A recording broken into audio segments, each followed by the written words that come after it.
ये कहानी तब की है जब कृष्ण मथुरा छोड़कर जा रहे थे तो राधा उनसे मिली। ये एक ऐसा पल था जहाँ न तो कोई आंसू थे और न ही कोई शिकायत। राधा जानती थीं कि कृष्ण का जाना नियति है और उनका प्रेम किसी भौतिक दूरी का मोहताज नहीं है। उन्होंने बस इतना कहा कि कृष्ण, आप जा रहे हैं लेकिन मेरे हृदय में हमेशा रहेंगे। कृष्ण मथुरा और फिर द्वारिका में राजा बन गए, लेकिन राधा वृंदावन में ही रहीं। सालों बीत गए लेकिन उनका प्रेम कभी कम नहीं हुआ। राधा ने कृष्ण के साथ बिताए गए हर पल को अपने दिल में संजो कर रखा। कहा जाता है कि राधा जब अपने अंतिम समय में थीं, तब कृष्ण उनसे मिलने आए।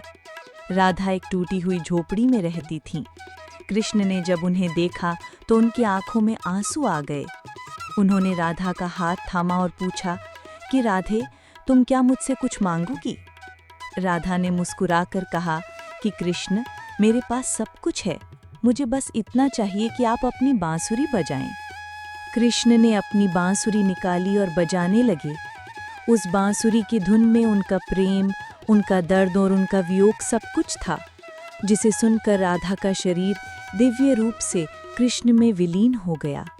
कहते हैं कि राधा के जाने के बाद कृष्ण ने अपनी बांसुरी तोड़ दी, क्योंकि उनके लिए बांसुरी का अर्थ ही राधा थी, और अब जब राधा नहीं रही तो बांसुरी का कोई मतलब नहीं था।